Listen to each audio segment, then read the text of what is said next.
Hello,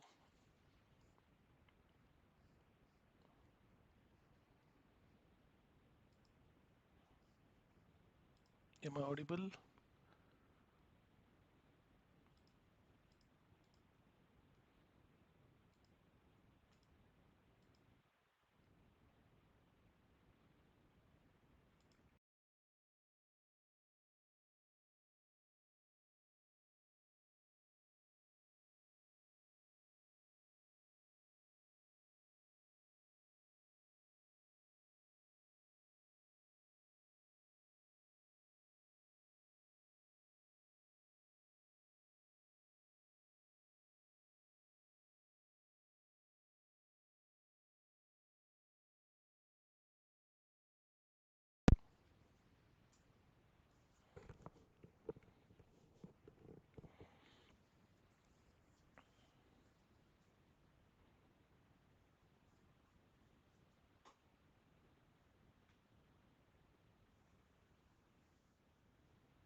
So 3 minutes left.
So we are about to start now. So I hope you have Kali Linux and please communicate with us via chat. So if I'm going faster, just makes mention, just draft one message that okay, please go slow. And if I'm going too slow, also you can message me, I can go a little bit faster also, okay? So this way we can save time, at both ends. So guys, I'm starting a recording. Okay, so recording started. So if someone is not joined yet, and if they joined late, maybe they can at least catch up based after this session. So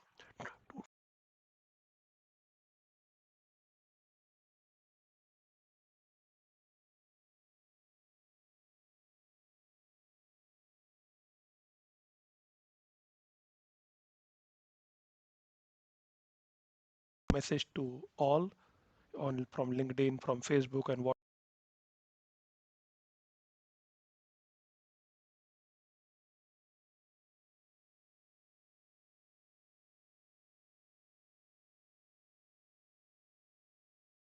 tools we are using, what we are using about you know the different protocols when we are using this one. Learn those things, and you will try hands-on with me. So what we can do is first thing we need this log stress lab access, right? So if you don't have, that's the first step in today's, if you don't have ThunderCipher account, then the first step I will guide you. You have to create account, and I will log out from this account.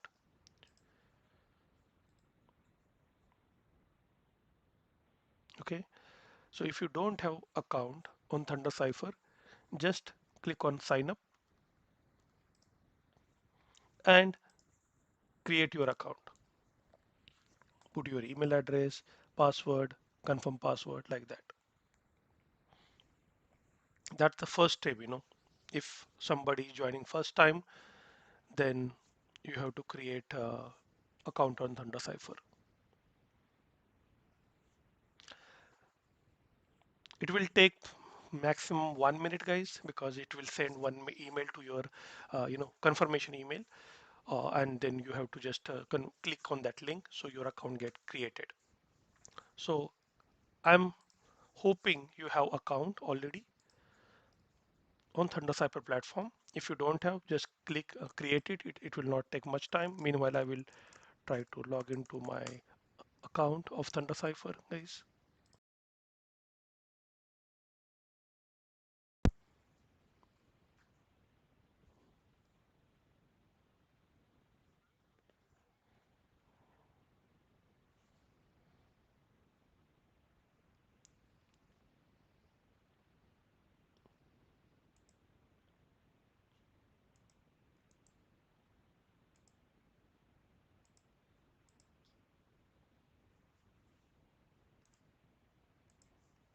So let me log in with my account. No, not this one.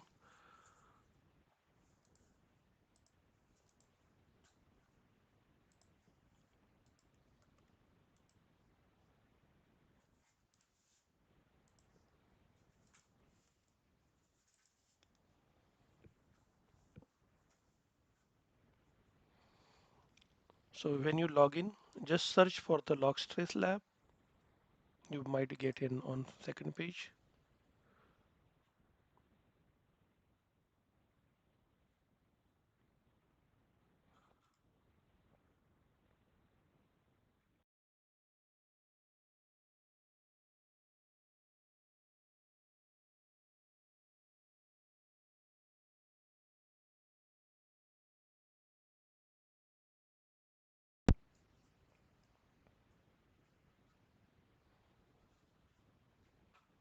So that's the first step, you have to create account on ThunderCipher.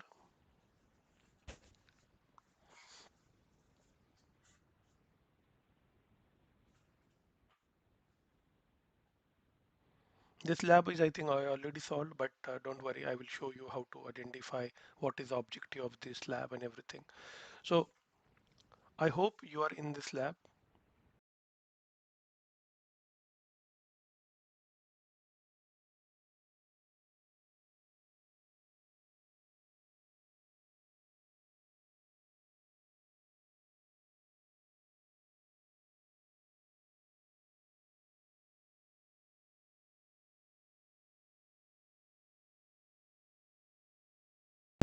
Okay, start this lab.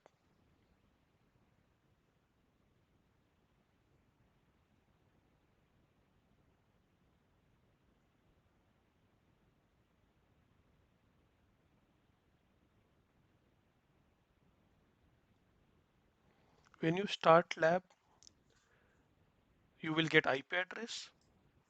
Okay, so I got IP address 192.168.5.2. You will get another IP address, guys.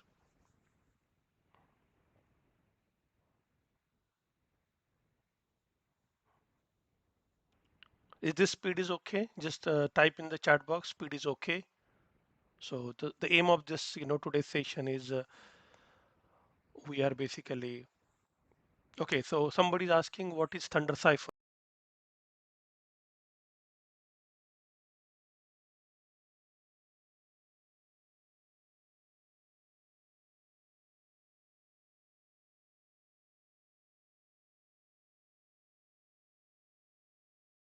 Other offensive security platform, vulnerable hub like that. So our aim is to provide free labs to the students and community so they can come, they can practice, they can enhance their offensive security skills, and yeah, they will learn about cybersecurity. So this is about ThunderCipher. And Ashish, this is a free, free community. So we are helping, the students and other people. So I hope Ashish point is clear. So guys, you have already logged Trace Lab, and I ask you to start, you know, in the lab. So I will show you once again if you're not started yet. So you have to just start the machine and you have to note down IP address. Whatever IP address you got, just note down it because that IP address we are going to use to access this lab. So I'm noting down the IP address when we got. So we got 192.168.5.2. So this is my log stress IP address. So accordingly, you can note down on your, notebook or somewhere in notes. Normally, see guys, we are learning now how to, use the capture the flag of this log stress lab. But main thing in real life, or if you go for OSCP certification and whatnot, you will get some same kind of challenges, like easy challenge, medium challenge, hard challenge, and you have to follow the same process. How to start the machine? So somebody is asking. So you have to just go to the lab section. Okay. After going to the lab section, just go to the third and you have log trace. Just launch the lab and just click on the start. Now my machine is already started. So I already noted my IP address, but you can, if it is a start machine, just click on the start machine button. You will get the IP address. Okay. I hope this, up to this, everyone is clear. So if you created account on ThunderCipher and now you started the lab, which is a log trace, and you got the IP address. Okay. So those two steps completed. And I think I do have, you know, some presentation for you. So what is our aim of this lab? Okay, so everyone got IP address?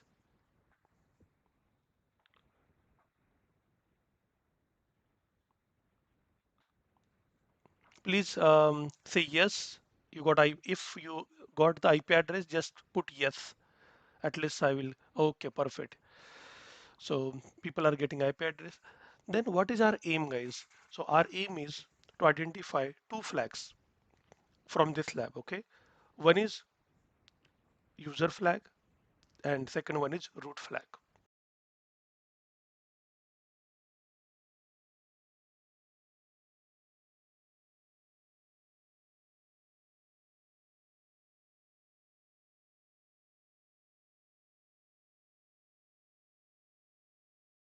Lab is not to, because I already recorded video on this lab.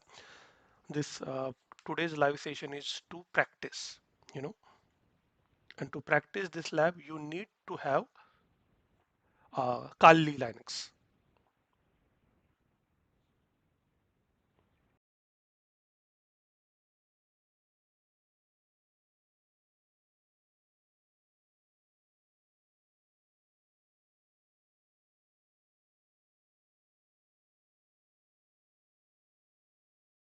Machine.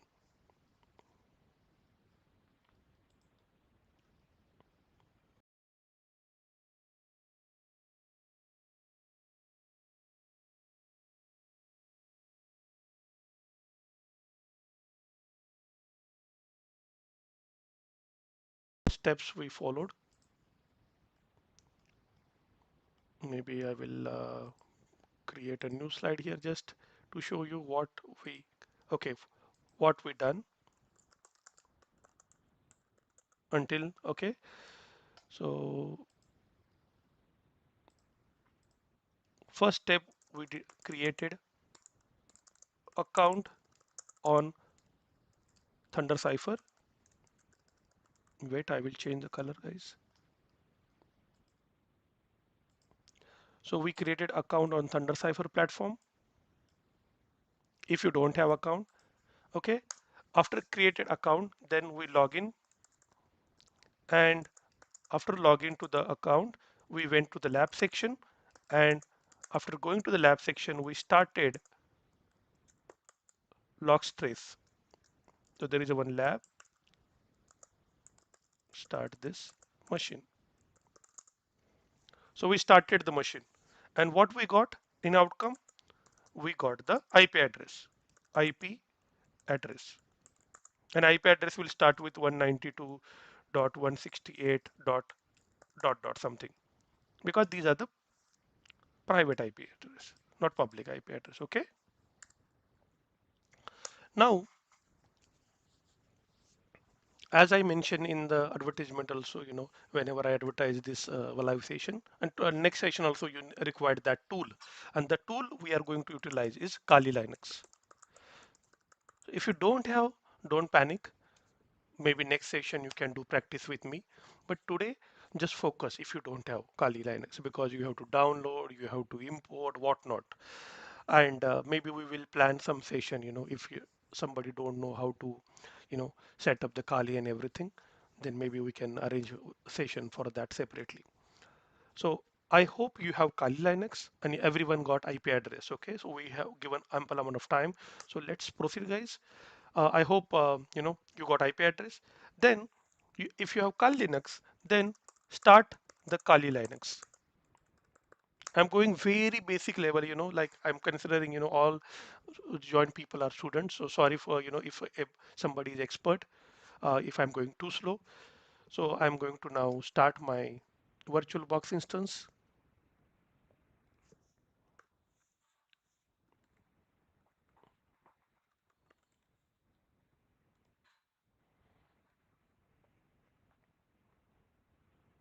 Same you can do. I will show you on my screen. You can see I do have this Kali box. I am just starting it. Whenever you, download Kali, your ISO, or maybe I recommend you should download the hypervisor version, which is VirtualBox or VMware Player. You just need to start import, and then you need to log in. And whenever you start that ready-made Kali Linux, the username is Kali, password is Kali. It's not like a secret something, I'm telling you. This is, by default, they keep like this.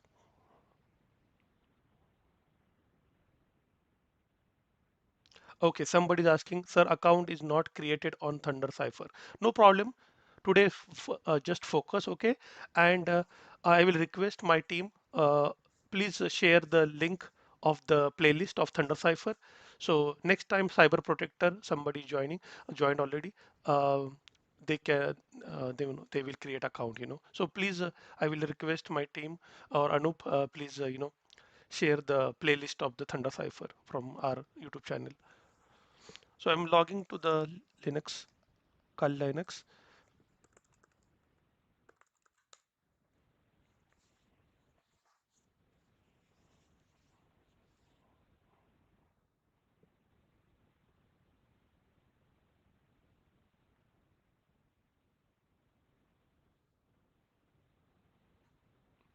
Okay, so we log into the Kali box. Okay, and what we know now is we know the IP address of our machine.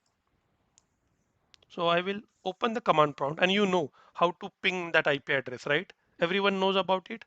So what I will do is, instead of showing you in this small Kali box, what I will do is I will take remote login of this Kali. Okay, so I do have one.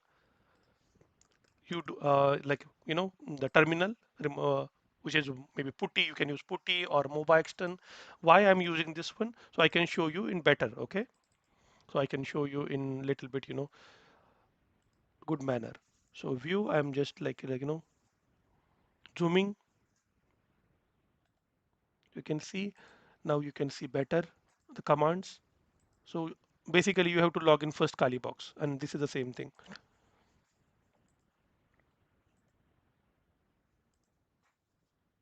Okay, perfect. So I hope my screen is more visible to you, and I'm doing what? So right now, if I do who am I, I'm the Kali. Okay, the user is Kali. Okay, somebody is asking, sir, lab log trace is not visible in the lab section after searching also. I have created account. Okay, so what you can do is, maybe there is a bug on the portal. Go to the third tab. I mentioned during the, the when I start the lab. Go to the third tab. Okay, so go to the lab section. Sorry guys, somebody is not syncing with us. So just go to the third tab, and you will get the log trace. Okay, I will ask my technical team to fix this issue, because I know what you are trying to say is like it's not searchable.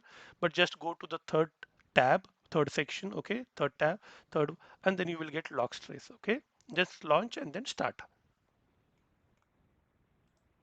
Perfect. I hope you got it. Next, so the person, okay, so what I repeat guys, what we did, we created account, then we log in, then we have Kali box, we started the Kali box, and we try to ping our machine. So I am pinging my machine, so you can do, or maybe I will prefer to do sudo su. So what I did is I moved from Kali user to root user. To do that, you have to use command sudo su. I switch to the Kali user to root user. Why I did that one? Very simple. Because if I use my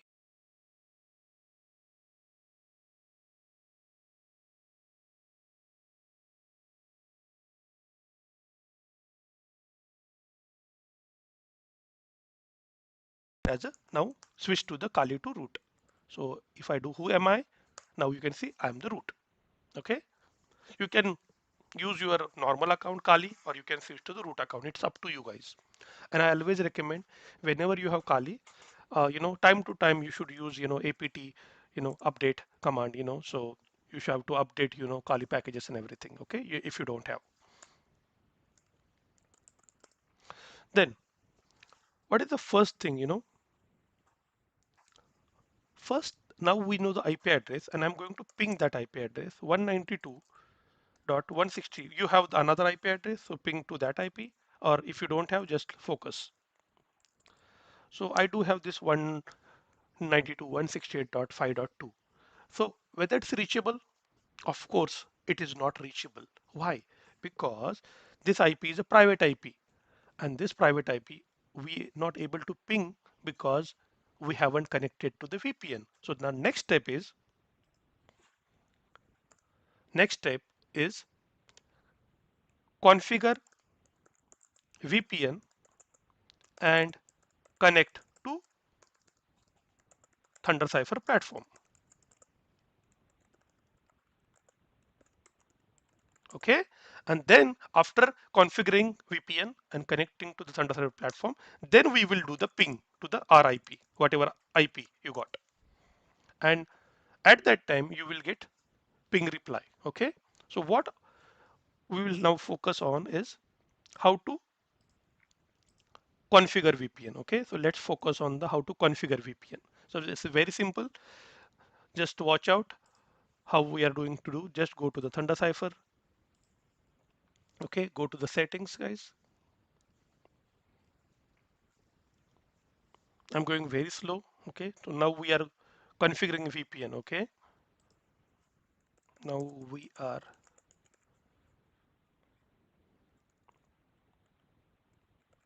setting VPN.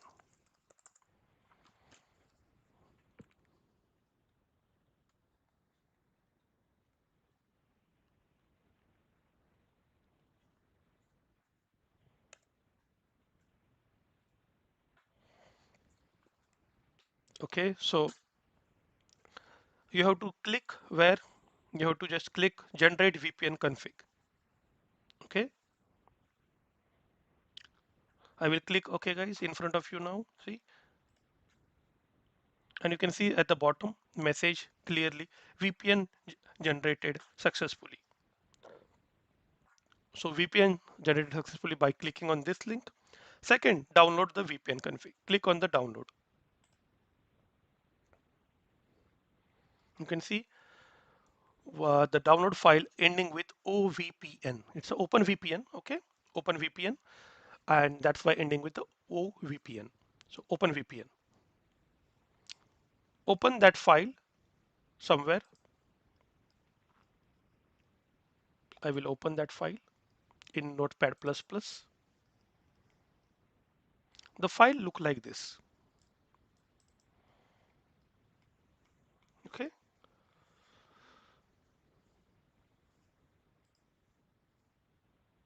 Just guys copy this file, okay? Open the file, copy the content of the file, Control A.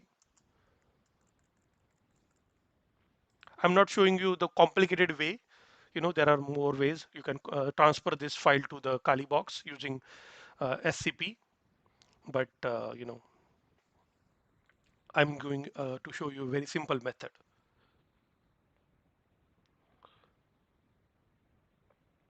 So I hope for VPN setting, where you went to the setting section, you clicked on generate VPN, and then you download VPN config file. Okay.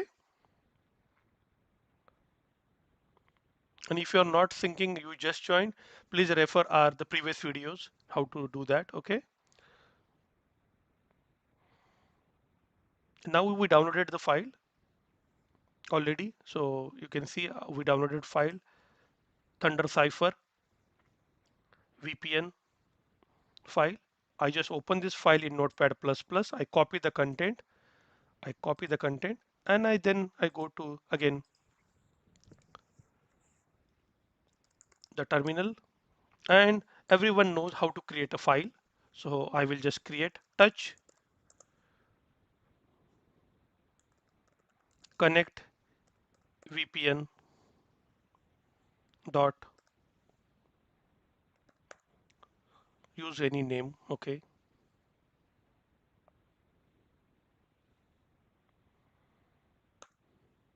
So somebody's asking after starting Kali Linux what to do. So please, now, you know, maybe you joined late. So maybe I will share with you, some basic video. Maybe next time, you can sync with us. But right now, just try to focus, because if you are little bit behind, then it's difficult to, sync and difficult. So just focus, and I will share. This video is recorded, so don't panic. You can practice afterwards. Okay, just focus. Now I created one file, connect VPN .ovpn, and I will open this file. How I open this file? Just vi command. I open this file, and whatever I copied the content, I'm now pasting here. If you not copied, then I will copy once again. Copy.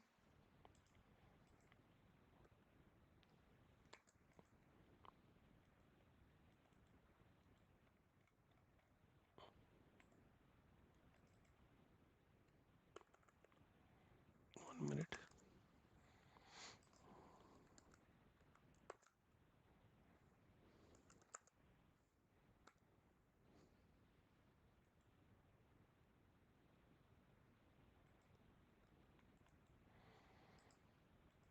Just I will do this operation, in the Kali Linux directly. I don't know why it's not working here. Just one sec.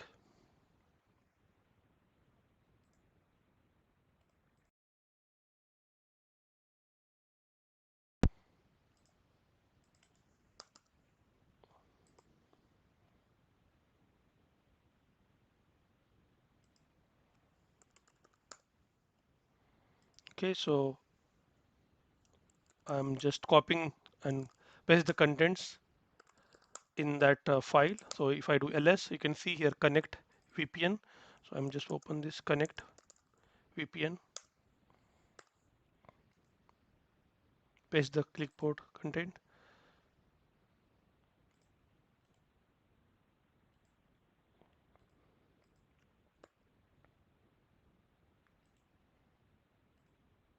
So you can see I pasted whatever copied, content from that file, OVPN file. I just pasted here as it is. And then after pasting the content, just save it. Okay, just save it.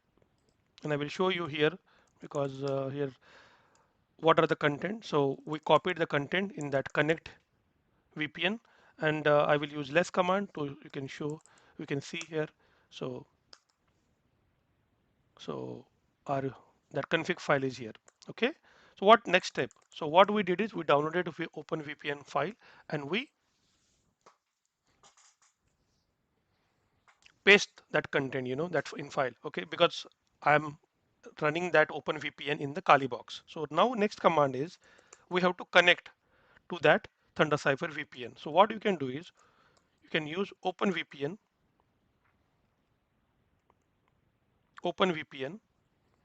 and whatever file you created, I created connect VPN.ovpn, just provide that file path and just enter. I again repeat, in Kali I created one file by using touch command, connect VPN.ovpn, and by creating that file we just paste the content of the VPN settings. After, and then I just fire command open VPN, connect VPN.ovpn. Now I will check whether ping is working or not. Okay, so what I can do is now I will do the same thing what I did previously. I will try to use ping command. I will just maximize this so you can see here. If you remember, initially we try to ping this our IP address, which is basically, I will show you once again, the IP address when we start the ThunderCipher lab, which is logstrace. We try to ping that IP address 192.168.5.2, but that's unreachable in first place. But now if I ping the IP address 5.2, now I'm reachable. Okay, so this 5.2 is reachable. Why it's reachable? Because you can see we started the VPN. So we are basically using client and we connected to the server. So now we are reachable, like ThunderCipher lab IP address is reachable from our Kali box. Okay, and we use the VPN. So I hope this is clear. So everyone is getting ping. Reply please if somebody is doing practical with me.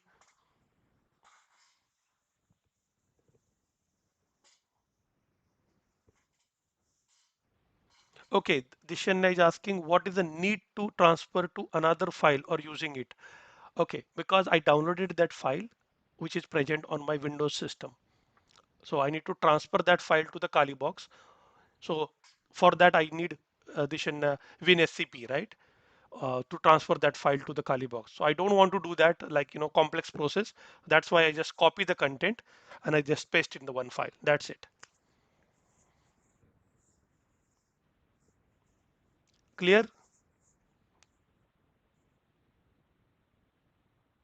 Yes, you can without pasting. We can use this file. Yes, you can do it.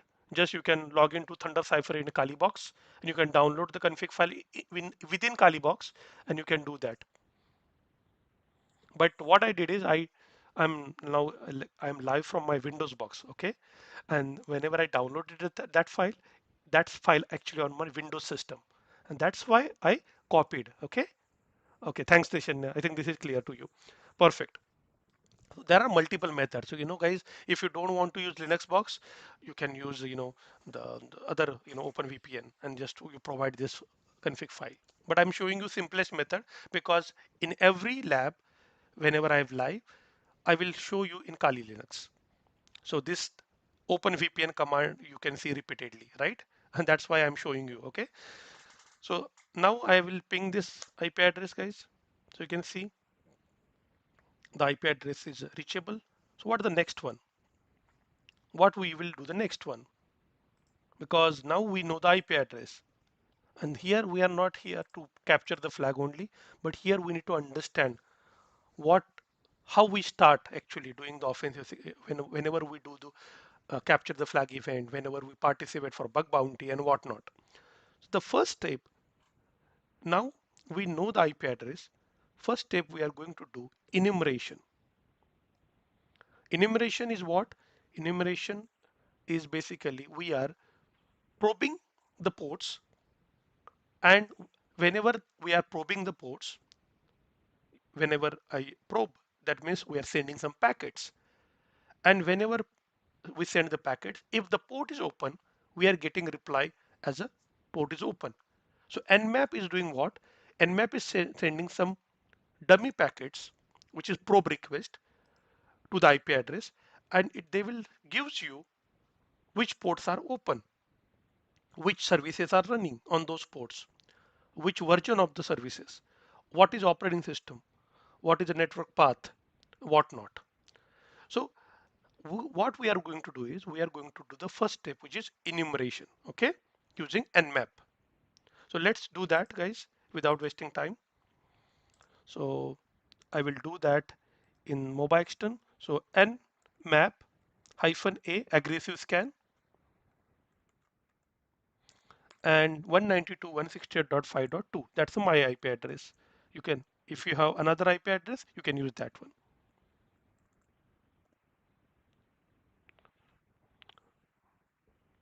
So what it will do is it will do the aggressive scan or on our log trace, and it will try to find out how many ports are open, what services are running, and everything. You can use Rust scan also, guys. I'm using the nmap.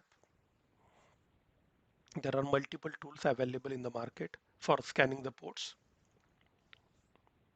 So if you are having, different tool that you like most, you can go for that also. Result will be the same.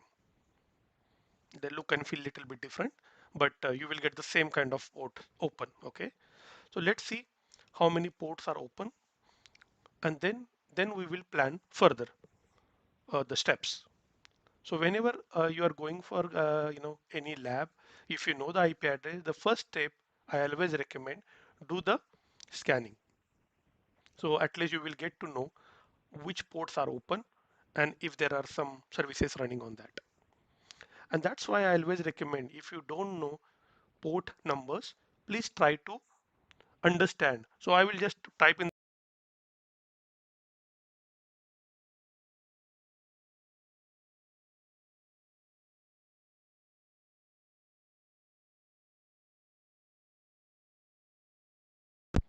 reply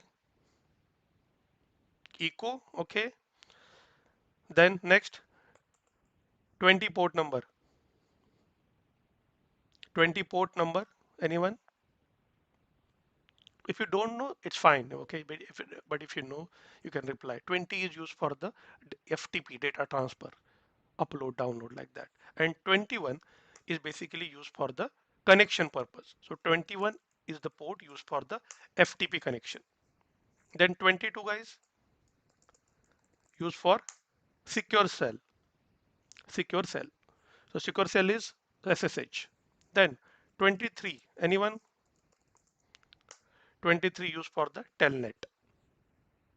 25 SMTP. I'm why I'm uh, working like giving you something, some port numbers and services, because you can see on my screen our nmap command is working. That's why we are just doing something which is basically, um, we will utilize our time wisely. Next port number I will ask, guys. Yes, which is I hope everybody knows 80.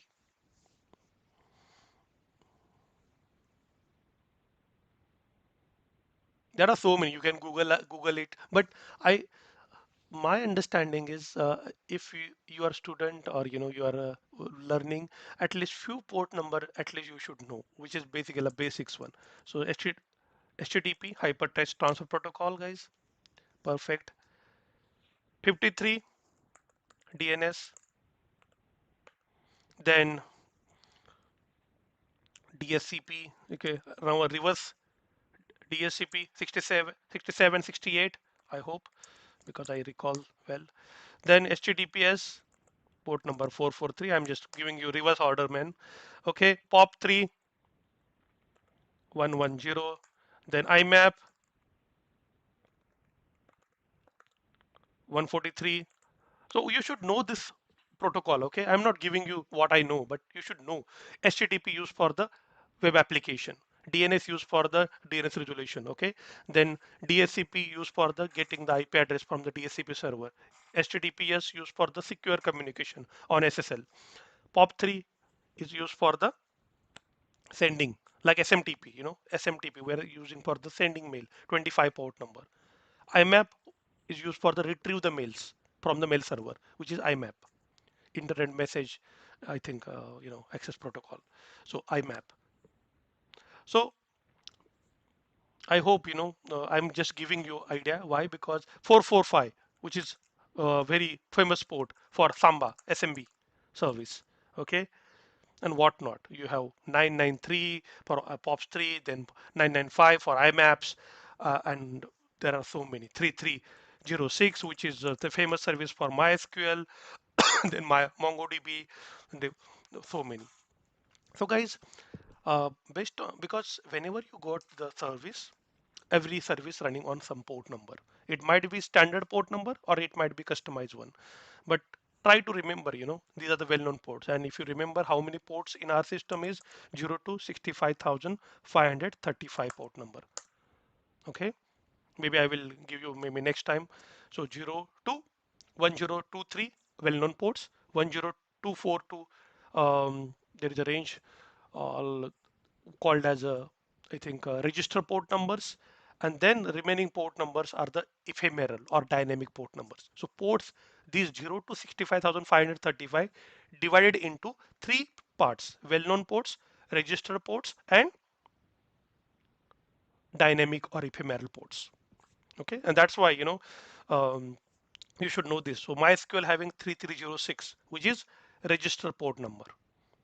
80 port number is from 0 to 1023, which is well-known port number. I hope you understand, guys. So let's see about the results. So our result is here, and I'm noting down how many services are running.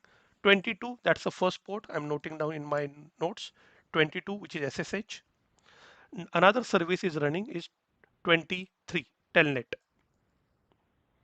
23 telnet,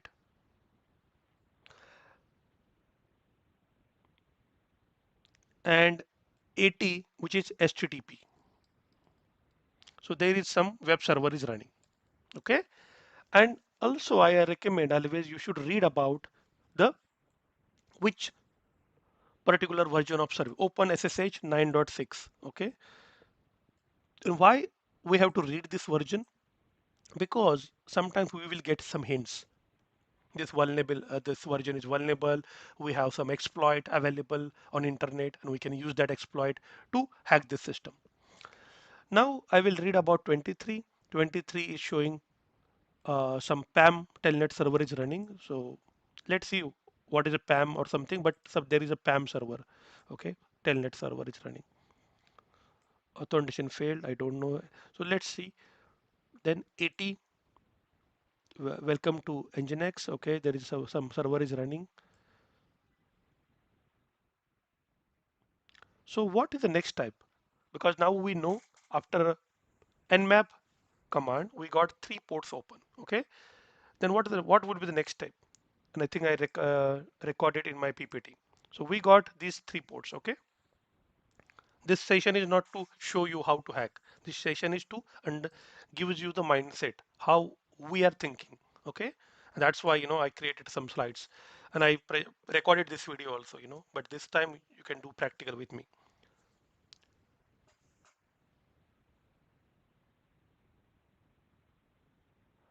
Sir, I am just watching the session, but in which topic this session are, I don't know. I am not enrolled this course. Please, once short brief you can give me. Okay, definitely. At the end, I will provide you the basic, um, sessions which I already recorded. I will request if there is a, my Anup, if you are there, then please send the basic video links to them. Okay, and otherwise I will talk about it. Okay, at the end. So now we can see we got 22, 23, 80 ports. And if you can see here, 22 means SSH, which is secure remote access. And the communication happen between A party to B party is encrypted. 23, telnet. If I communicate from A to B, all communication going from A to B are not encrypted. That means in plain text format. So telnet is insecure protocol, guys. That's why I mentioned telnet is insecure protocol, and the data, if you capture, man-in-the-middle attack, and if you capture the communication, the data is in plain text. So consider if A and B is talking on SSH and there is a hacker C, he cannot read if they are using SSH 22 port number. But if A and B is talking over telnet port, then attacker or intruder can easily snip the packets. And what is the, okay, anyone, how I can capture the communication? So suppose there are two people talking from A to B, how I can capture the packets? Do you know one tool, guys? Which tool used for the packet capturing? Have you heard about the PCAP, packet capture? Or maybe have you heard about the Wireshark? Because Wireshark, in they are using, PCAPs. So Wireshark is the tool we can use for the packet capture purpose. Okay, so let's see. Now we did the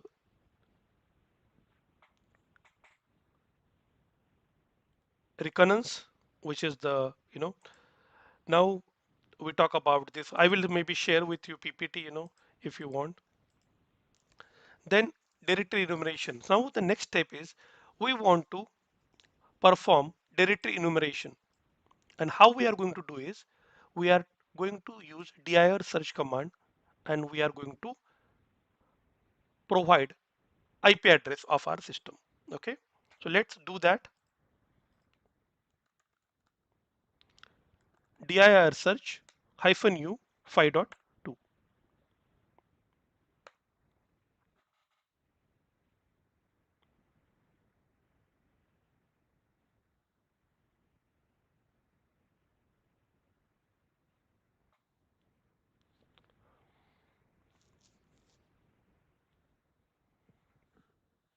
So guys, first step we did is enumeration. Okay, so what we know before starting this, capturing flag activity, we know only IP address of the lab. And that's the recurrence phase, that we know the IP address, finding information about the target. So IP address we know. Then we start enumeration using nmap. So we did nmap and we found three ports are open. And then now what I'm doing is now I'm doing directory search on this one. And why I'm doing this one? Because I know there is one web server running which or 80 port number, and then that's why I'm doing dir search. So at least I will get some information.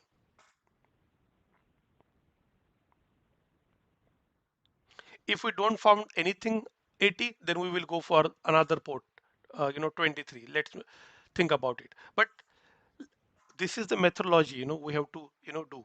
Okay, if this is not worth, then we can go further. So whenever we are doing capture the flag activity, bug bounty, whatnot, we will not get direct access to any system or any credentials or any flag. We have to struggle a lot. Okay, and that's why you have to understand which tools used for what purpose.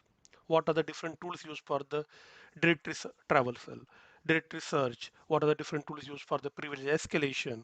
What are the different tools used for the uh, you know to understand if there is a packet capture file? So these kind of small things. So we already know now uh, telnet is unsecure protocol, and if you don't know, you can read about it. But if there is a telnet protocol, definitely this is a red flag already.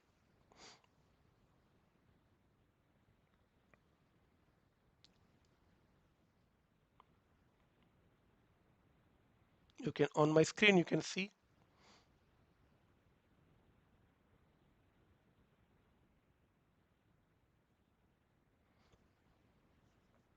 So now you can see we found results,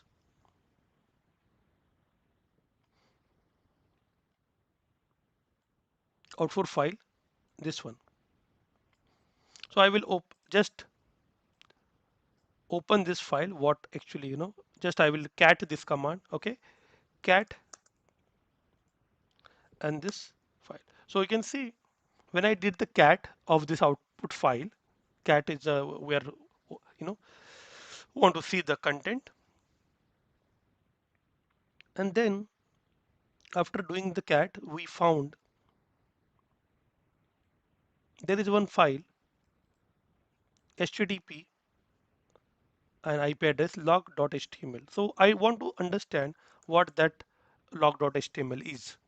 So what we can do is, if you don't have tool on Kali, nor you should download wget. But I am just try to download this file. So I'm creating one directory mkdir, and I'm just creating some test log trace. So log trace lt, and I'm doing everything in that particular, you know.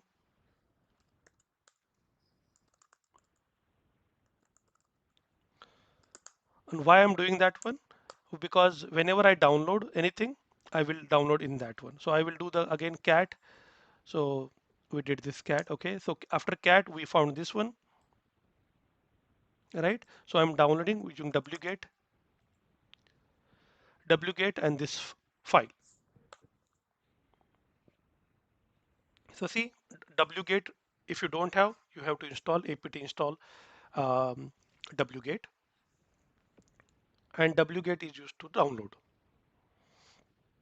You can open in browser directly, no problem, but I prefer to download and read it. Then now I will read this file, because as you see we have log.html. So I will try to read that file. This is not good method. Maybe use less command to read this file. So I'm reading this log.html.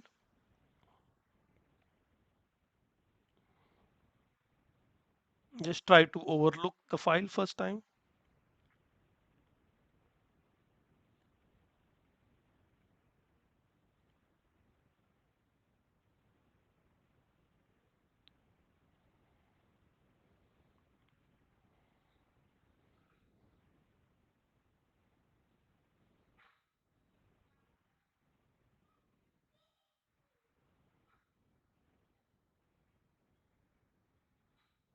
Okay, so there is a one file log trace.txt.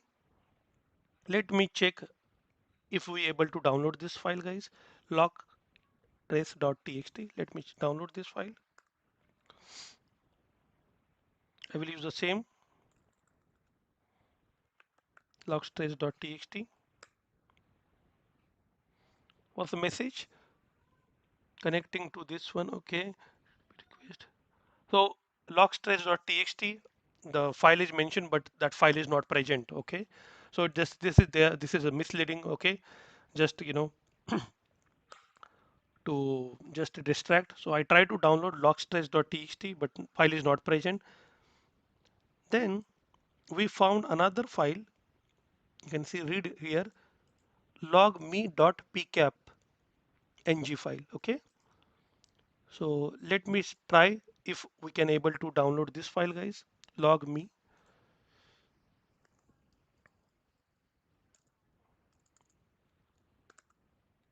logme.pcap ng. Same, I'm using command wget.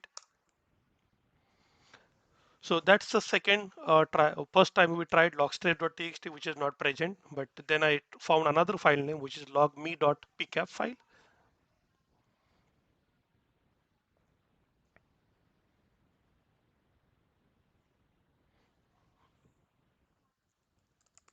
So if I do ls or ll, you can see we have two files, which is log.html, and from log.html we found there is a logme.pcap file. So we downloaded that file too. Now this is a packet capture file. I want to read it, right? So how we can do that?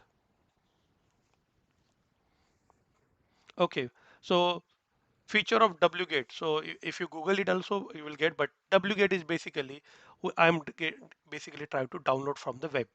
So in wget command, you have to download something from the web.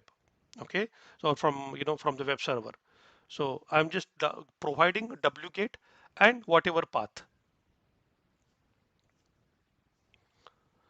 So if you want to use wget, just wget and you have to provide the path. And if the file is present there, it will download. Okay. I will maybe arrange some few sessions, how to use Kali Linux. Maybe that session is useful, maybe, right now this is maybe advanced session a little bit, but maybe I will arrange some basic sessions to use Kali and the different tools available in the Kali itself. Okay. So now packet capture file is there. What is the next step? Now we have to read this packet capture file to understand what is there, right? So what I will do is I will use Wireshark. Wireshark is an inbuilt tool present in the uh, Kali box. So you should use Wireshark space and the file name. Okay, so I will now log into the Kali, and I will go to the which uh, folder we created, guys. Test lt. Okay, cd text lt. I will go to that directory. I'm just enter here to just to start the Wireshark. Okay, maybe I will just zoom if possible here, zoom in.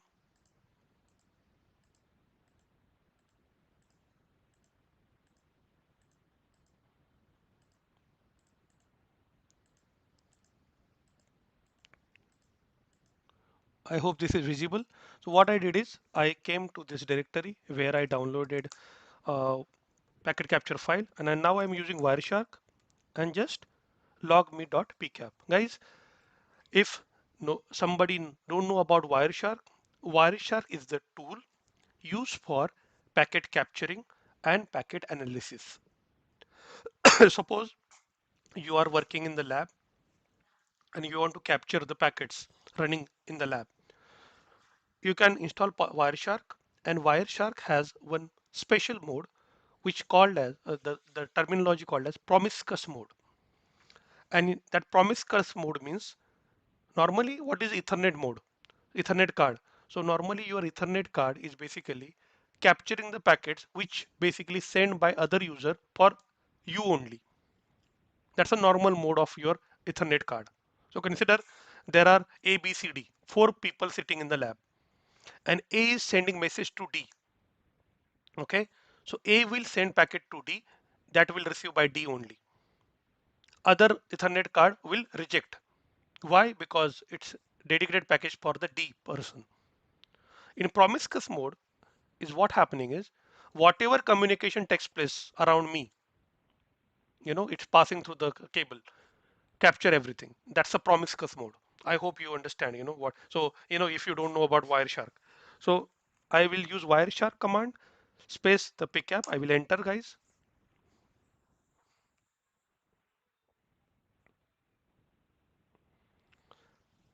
It will open packet captured file in the Wireshark. Okay. So maybe somebody has question. Sir, I don't know about Wireshark. I don't know how to use the tool and everything. Please don't worry about it. Why? Because this is just starting. We are going to utilize demonstrate many more labs, and we will use Wireshark maybe in some other labs also. So this is a starting point. At least you know the tool. If there is a pcap file, at least which tool is used for analysis, and you can do more study, right? On YouTube there are so many talented people available, or maybe some courses available, free of cost. So you can see here what we are getting. This we open our packet capture file, in the Wireshark. We got time, source, destination, protocol, length, information. So if you have time, you can read every packet, every protocol, okay, IGMP, okay, TCP protocol, HTTP protocol, whatnot. So you can read out, guys, every protocol. And so somebody will ask, sir, how I can read the particular packet? To understand every, I would say, packet, you have to understand the packet structure. So how I will show you what is mean by packet structure. So just I'm just searching HTTP, you know.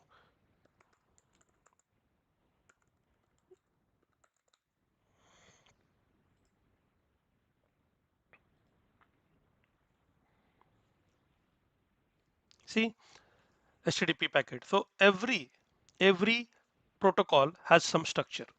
Okay. So I'm just opening 1 minute. You can Google it, So you can see here request method space request URI space whatnot. And also if you go for the TCP, TCP, UDP and whatnot. So you can see every protocol, TCP, UDP, whatnot. Every protocol has different structure. Now I'm just going through what different protocols are used. And if you remember, guys, we mentioned already telnet is unsecured protocol.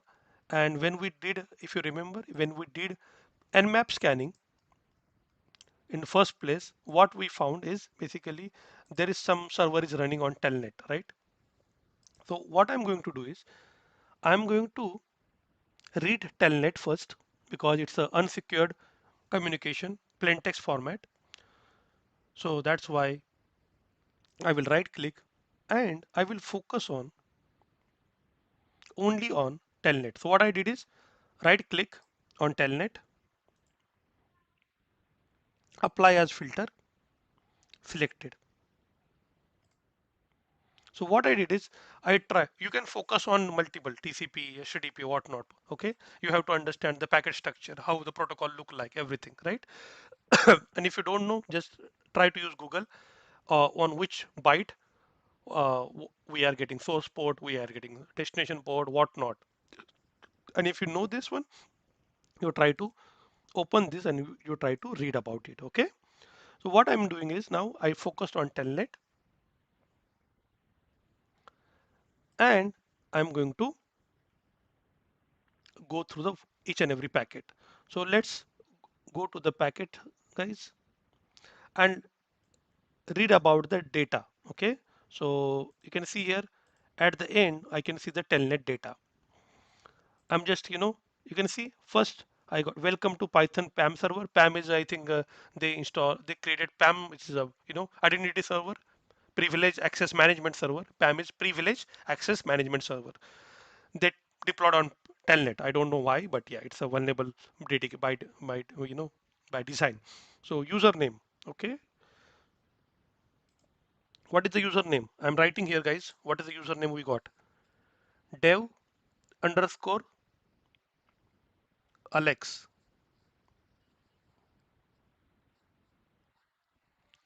So we found dev underscore Alex.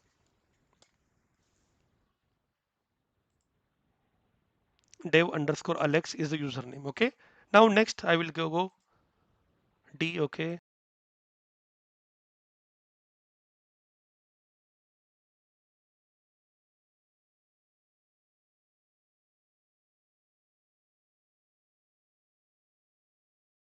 See here, after this packet password, we got password in plain text format. You can note down this password somewhere,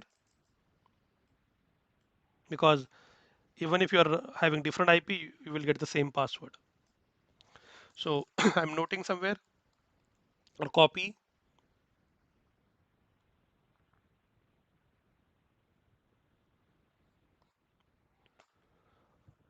Okay.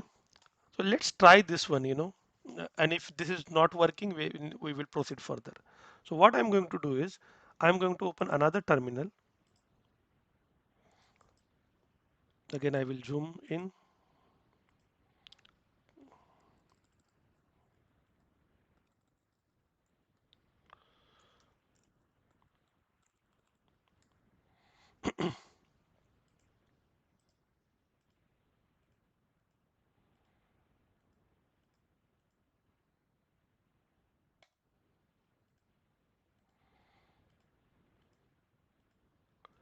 So guys, what we will do is we will sudo su and we will try to use what we got. Come on. We'll try to use this dev underscore Alex, which is username. So what we got, I will type here. Username we got is dev underscore Alex, and password we got is D3V4L3X. Okay, I hope the same. And now what I'm going to do is I'm going to use this one to log in, So let's try to log in. So we have telnet, we have SSH. I will try with SSH. SSH dev underscore Alex 192.168.5.2, and I will provide the password.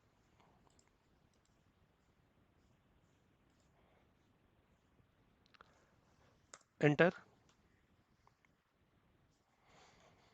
Perfect. And that's, I think, first success, that is we got access to the one user, which is dev underscore Alex. Okay. So we got access to the dev underscore Alex user. And if I do ls, normally whenever you go for any CTF event, the flag always present in the root.txt user.txt. That's a common phenomenon, right? And if I do cat user.txt, perfect. We got first flag, which is the user flag. So what you have to do is, guys, you have to just copy the flag. You have to go to ThunderCipher lab.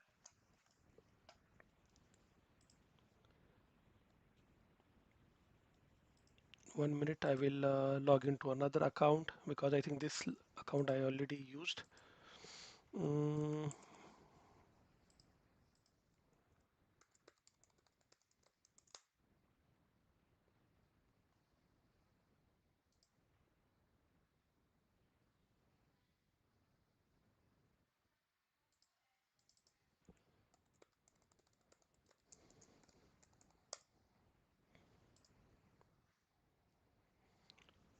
so what?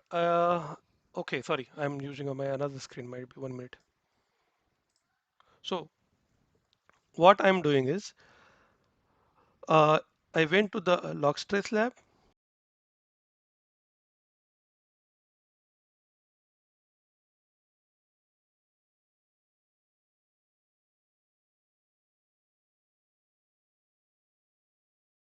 Uh, that account I used, which is basically the flag is already captured there. So I try to copy the user flag here, what we got, copy, and I will paste this in the user flag.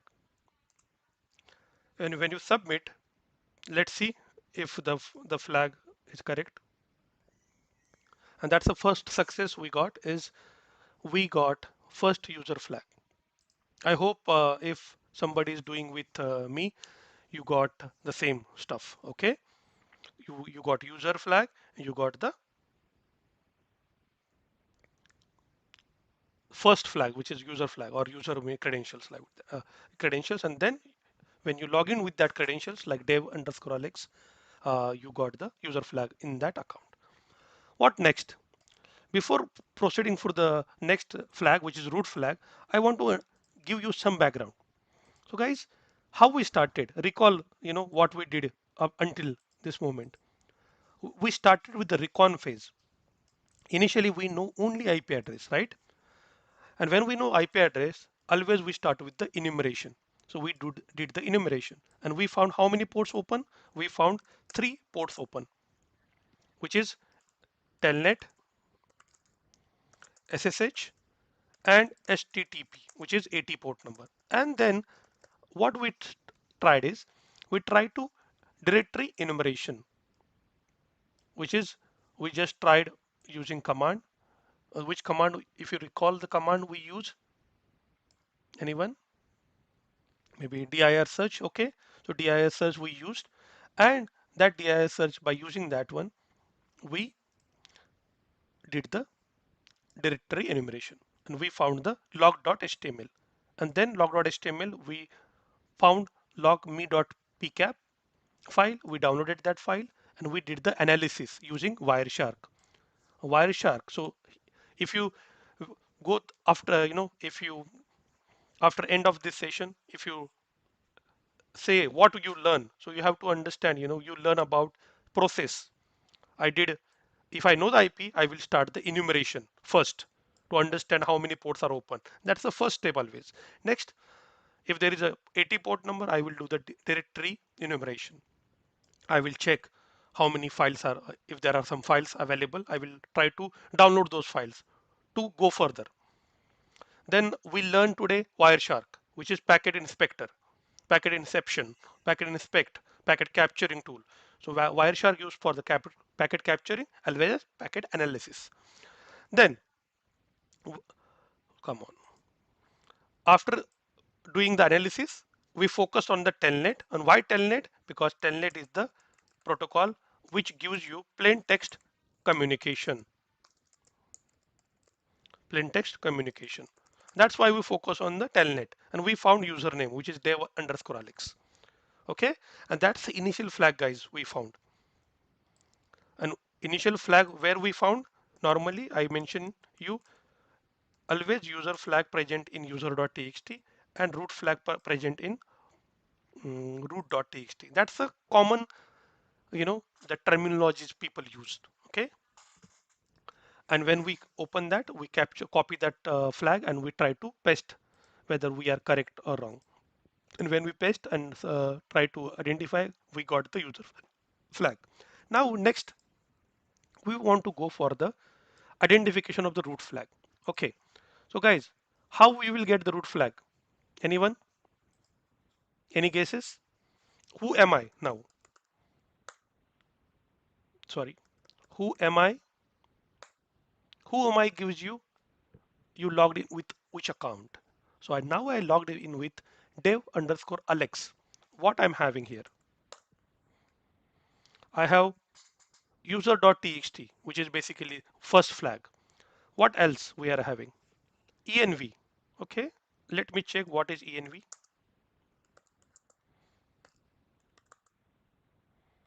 What I'm doing is here, I'm using tree command to understand what actually env contains. Okay, So tree is not installed here, fine. If there is no tree, okay, if there is a tree, we can see. But if it is tree is not installed, what I will do is I will just go to the direct.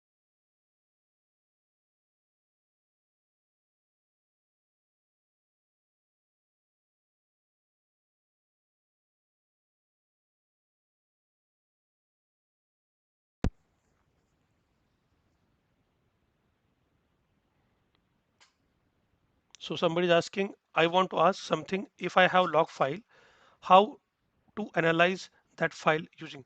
If you have log file, you can read it.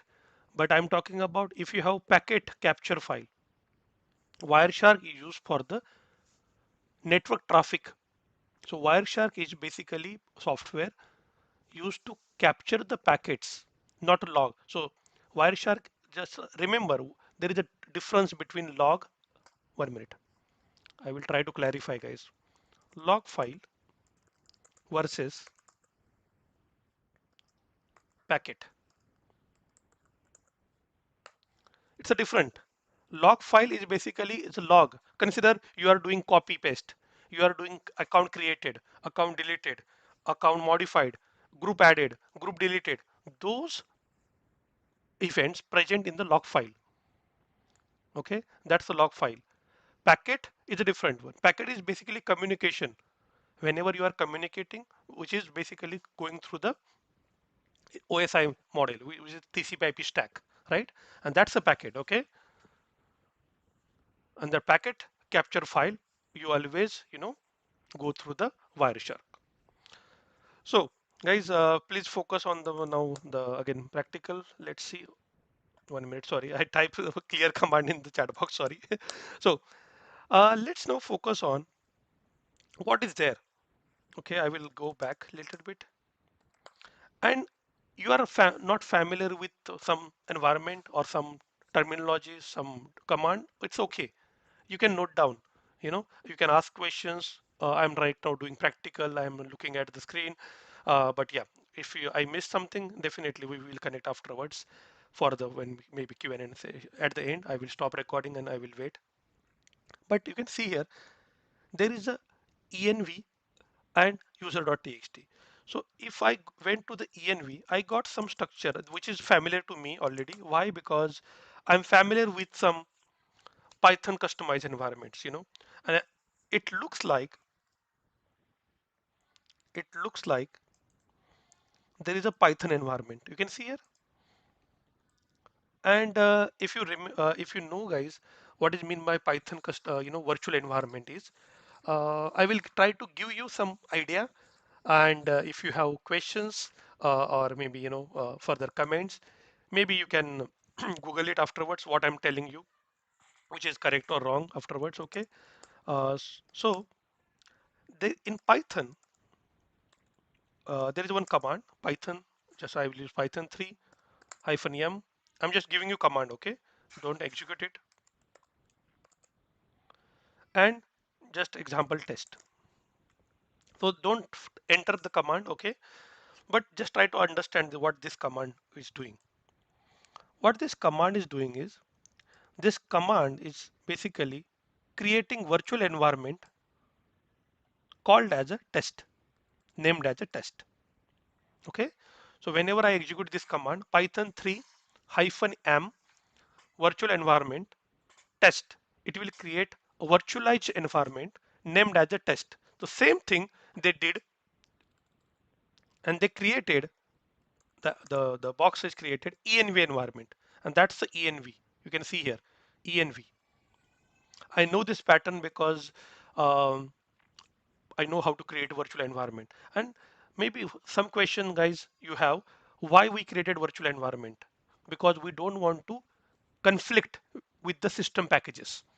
Okay, so consider, guys, if you remember, consider I want to do Java, which is maybe version suppose 1.6, and I want another soft project where I need Java 1.8. Can I install 1.6 and 1.8 on same machine? I can't, because it will go to the 1.8, which is highest latest package. So what I will do is I will install 1.8 on my system, And if I want to use Java 1.6, I will install this in virtual environment. So virtual environment is created to avoid conflict between the system packages. Okay, so I hope you clear about it. So I think this system running Python virtual environment, and how I can get to know about it, because I know the structure bin include. I will go to the bin directory, guys, to show you what is there. It's there should be activate file something. Yeah, you can see there is activate.csh and whatnot. So this clearly indicate there is some process running with the Python. And guys, if you remember, there are multiple commands. There is a top command, there is a ps command, ps hyphen aux command. If you enter this command, you will see how many processes are running. So now which process we are interested? We are interested to understand what is running in this particular machine, and where basically we try to compromise that one. So I will try to use some cron if there is some cron job is running. So I will try to see if there is a cron job is running, and if cron job is running, then cron job is a scheduler basically. So cron job is using dev underscore alex. Okay. Cron. So cron job basically, see, it's a root. So basically USR has been cron. So cron root user is basically using. Now what I'm doing is, now I will use another, which is basically our observation is Python. As I mentioned you, there is some Python, virtual environment is running. And when I use PS, I want to understand which process is running with Python. Now you can see here, I'm trying to read it.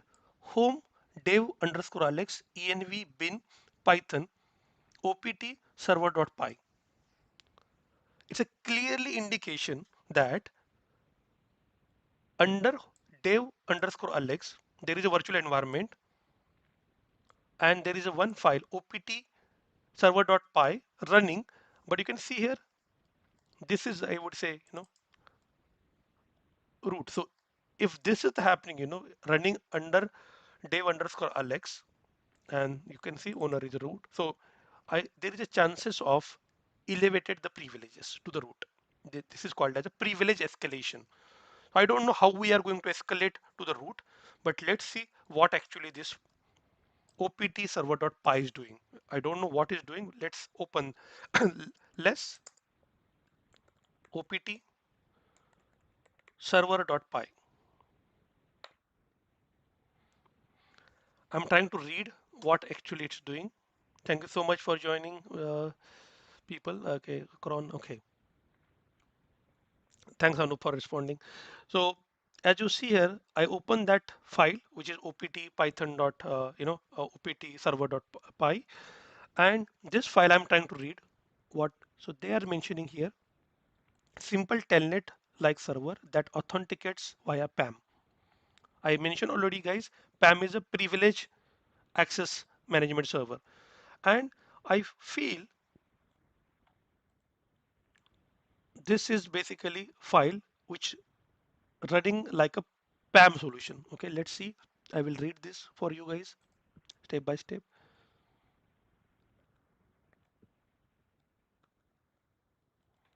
1 minute.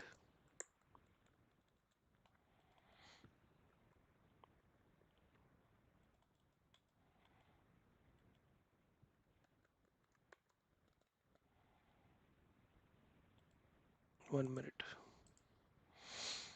My machine got hanged.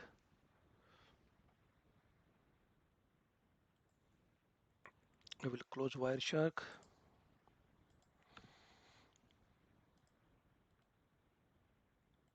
Again, I zoom in.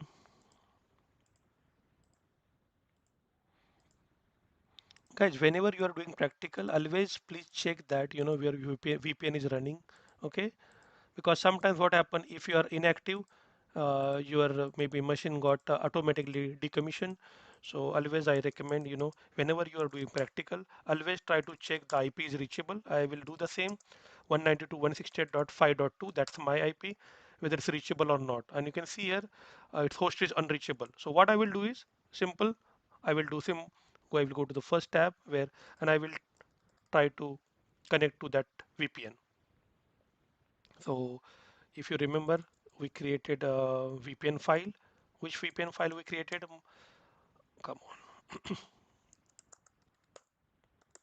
If you remember, connect VPN, right? So I'm using one command which is open VPN, and this happened because my command prompt is got hung, and I basically disconnected from my VPN. So if you got disconnected, you are not able to reach. So always connect to the VPN. Okay, it happened with you also. Okay, this is now my happened with me.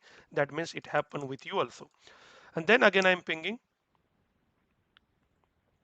If it is not reachable, that means VPN is working perfectly. What I will do is I will go to the lab, that machine. So I will go to the lab. It happened, because I'm teaching you and I'm inactive for most of the time. So I will launch the lab.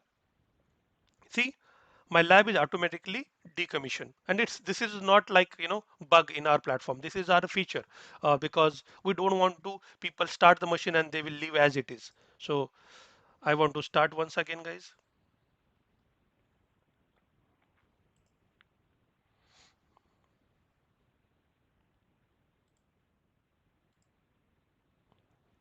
So I stop the lab.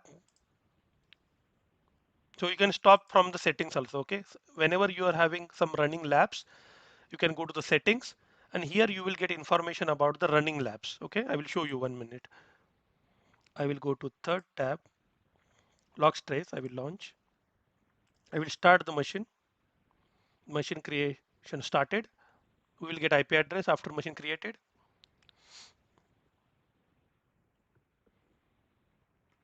This time I will get the same IP or different IP, we don't know, but let's see. 192.168.5.2. Okay, we got 5.2. Okay, perfect. Then if I go to settings, guys, you can see here, you can stop from here also. So whenever you start the lab, you can see in settings which lab is started. So now I will go to again, and I will try to go to the Kali box, and I will try to ping. See, now my machine is reachable. And this you have to do. And whenever you are doing practical with ThunderCipher, sometimes you have to get this kind of challenges. VPN got disconnected. Your machine is automatically decommissioned because you are not active. Because you started lab and you went for the lunch. You came after 1 hour. Definitely, you have to start once again the lab. And you can start practical where you resumed. So where we are, guys, we are at SSH. So I will do the SSH directly, dev underscore Alex, and we know the password. So I will try the password, which I noted. 1 minute. D3. Okay, so you know the password already, guys. Okay, so I log in as a dev underscore Alex. Now we are, what we learn is what environment is there, and we perform which command? PSEUX. And why we grep on? Because if we not grep on Python, you will get so many process running. So we went for the grep Python, and then we open opt, which is basically server.py. And after that, our the terminal got hung. So I open this file and I try to read this file, what this file shows us. And also I recommend, whenever you got such kind of file, try to read it, what it does. So I will use less command because I don't want to read the whole file at a time. So less, I will read line by line. This must be run as a root. Okay, so already I see, we already seen this is running as a root. Telnet sends credentials in plain text. Okay, that we already know. This version intentionally locks uh, credentials to server.log file when insecure log password is true. Or okay, so you can see here they clearly mention, if there is a insecure log password is true, then there is one file called as server.log file which stores which stores the passwords. Okay, so let's see, go further.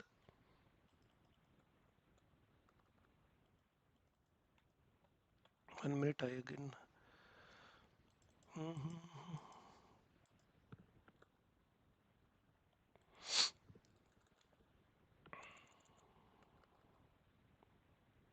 I don't know why this is, let me log in here.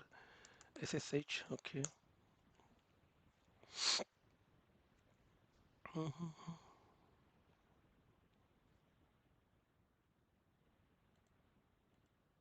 So whenever I'm doing, uh, you know, less command, my terminal got hanged. It's not proceeding. You can see I'm not able to read the whole file. Let me open another terminal again in Kali.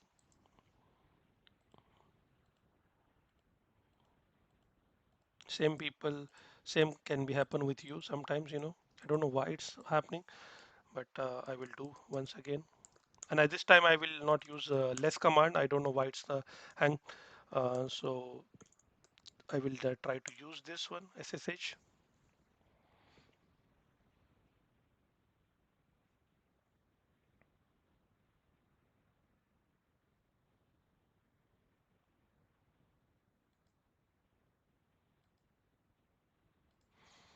Maybe the same pass or the technical issue is going on.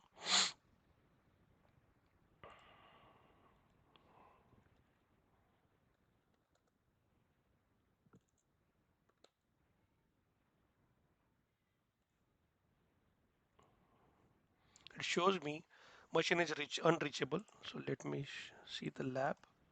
I will stop this one. It happened because sometimes on platform so many users are logged in. I would say running the platform like starting at a time, and it might sometimes having such kind of glitch. But yeah, we will see.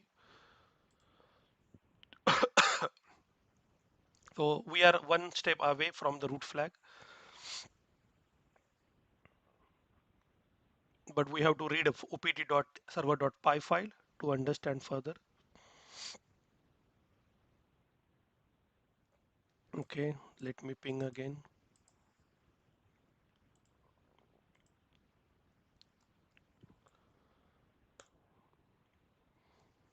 So I'm trying to ping 192.168.5.2, but it's not reachable.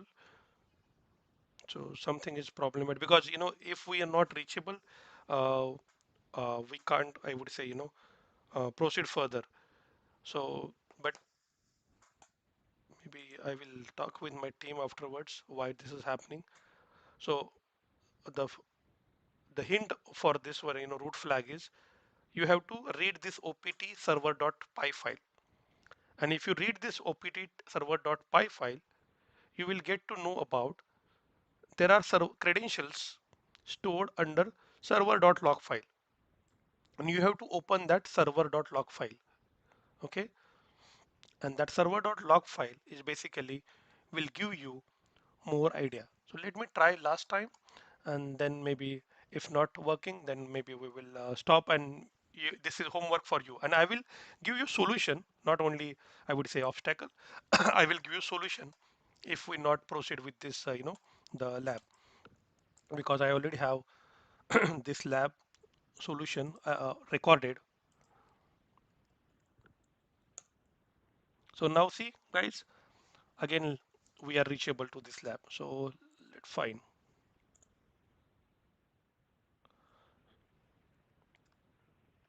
See all the labs available on cloud, and so many people are using at a time, guys. So this is happening sometime, but not always. So as you see here, we got access to our lab. Now as I mentioned, PS, AUX, and use grape and Python. Why Python? Because we want to understand which file or which file running by the root user. It's a opt server.py file. So what I will do is I will just cat command opt server.py, and I'm just trying to utilize, trying to read this file, and let me read this file.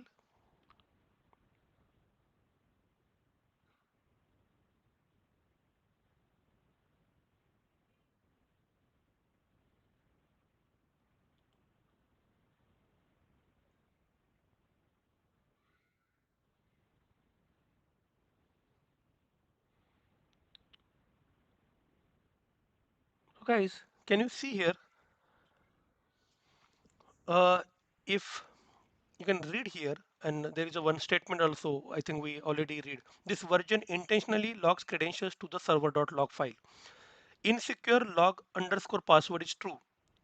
What is mean by this one? It means for detection, and so basically if it is insecure log password flag is true, then all credentials stored under server.log file. Perfect. Let me check. And you can see by mistake this flag is set true by this intentionally they set. Normally it should be false, right? Set to true, set to false to stop logging in plain text format. But now they keep as a true because this intentionally they are doing. Where we have to look? Now we have to look at var log server.log file. So not now what I'm going to do is I'm going to cat this file and I'm going to check if I'm getting some credentials under this file. So I will copy this selection.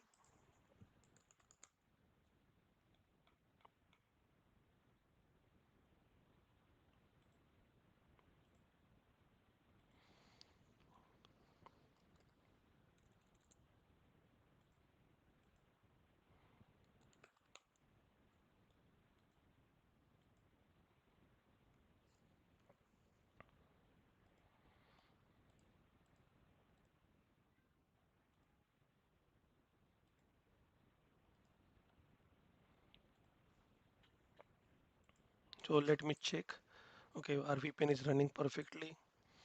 We opened so many tabs here.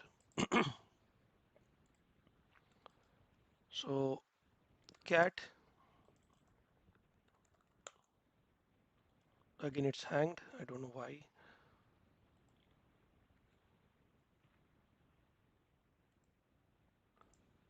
but we are one step away from the final flag, guys.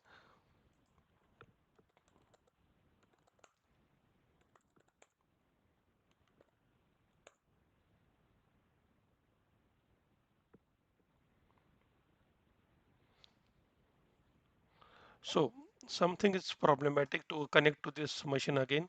So what I will do is I will show you one thing which is basically available for this root. And I think user flag we already identify, guys. So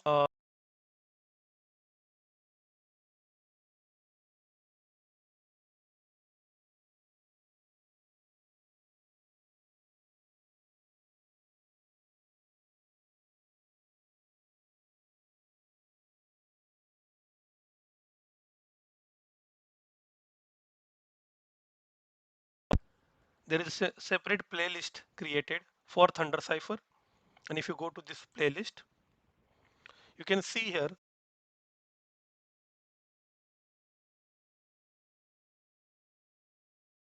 6 minutes video, which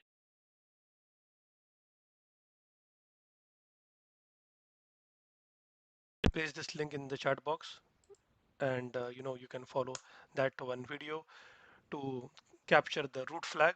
But I will explain you, I will try once again. If not, then maybe refer video and we will go for the conclusion, because this lab, this particular lab is not to show you how to hack, but also methodology, right? So what we learn, guys, let's recall, okay? I will try last time and then we will maybe proceed with the final conclusion. So I will close this everything. The VPN I will stop once again. I will start VPN once again. I will check the lab is running.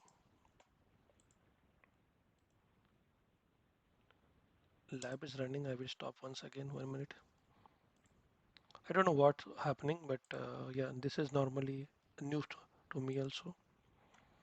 Start the machine.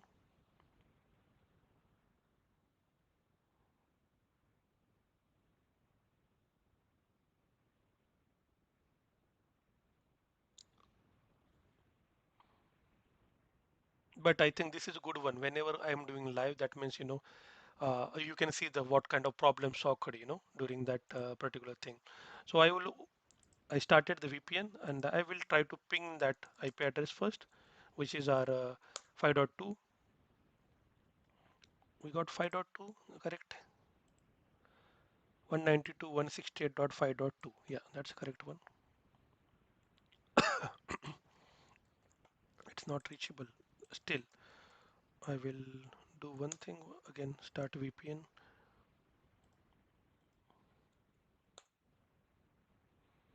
Okay, so something is problematic. Maybe I will check with the technical team who is managing the platform. But for that one, I think I provided video. You can please watch out that video. How to identify the root flag, which is the second, I would say, flag of our lab.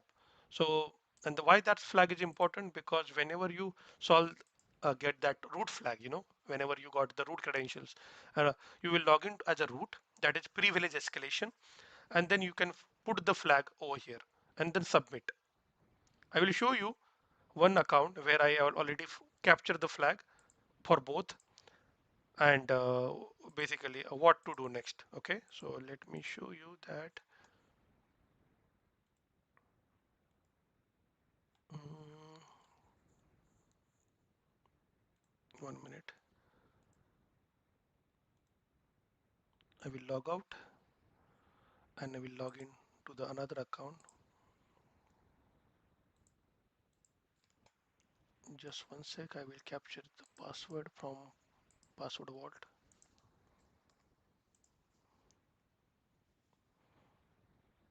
In this account I already solved the lab. Okay, launch, and you can see here we already captured the user flag and root flag. So whenever you identify user flag and root flag, submit, and after finishing the both flag, you can download the certificate. You can download the certificate, and when you open the certificate, you can see, okay, the lab, the username is trace0, solve the log stress lab, and the date of the when you solve is a December 6th, 2025. And you can share this your learning experience, what you learn from this lab.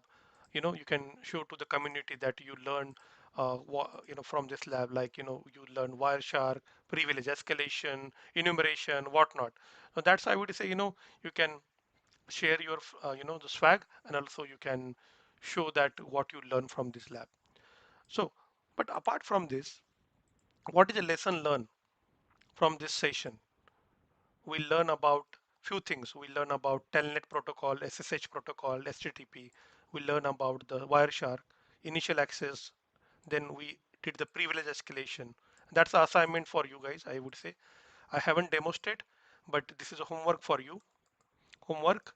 And for homework, I already pasted the video link, which is already recorded. This video also available on internet, but I would say especially I created video for that, and which is, I think, I already shared in the chat box. Okay, so please go through that video and try to find out the root flag, which is after the privilege escalation. Okay, uh, then people will ask about, okay, so I will find this and everything, but what next? What is the lesson, precaution if we don't want to do that? So precaution is basically, don't use unsecure protocol like telnet. So as you see, telnet is running on 23, which is unsecured one. So if there is a telnet running in your labs, I always recommend, don't use telnet. Okay, don't use telnet. And if there is telnet running, please block that port, disable that 23 port number. Okay. uh, what is about OS hardening? OS hardening is very simple concept. Basically, we are reducing attack surface by disabling unnecessary services running in our laptop or server. Apply security patches time to time, then enforce strong authentication and password policies and whatnot. And always monitor the OS activities. If you are administrator, then you have to monitor if the user is using the operating system in an ethical way, like that. Okay. So guys, this is the, I would say, short demo, but I understand, from this I will stop recording and I will discuss with you. But from today's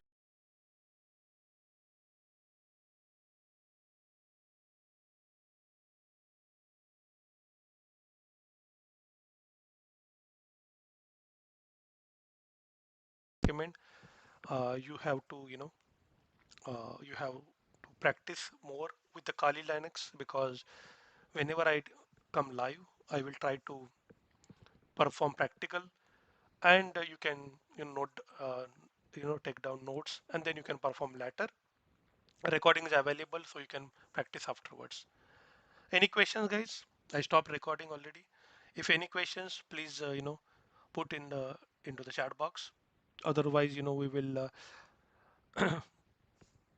sign off for the day, and we will see you next week, guys, with another content. And maybe next week I will talk about OSINT, which is social engineering hacking, how you can protect your identity on the social media, and what is important, if you are cybersecurity enthusiastic.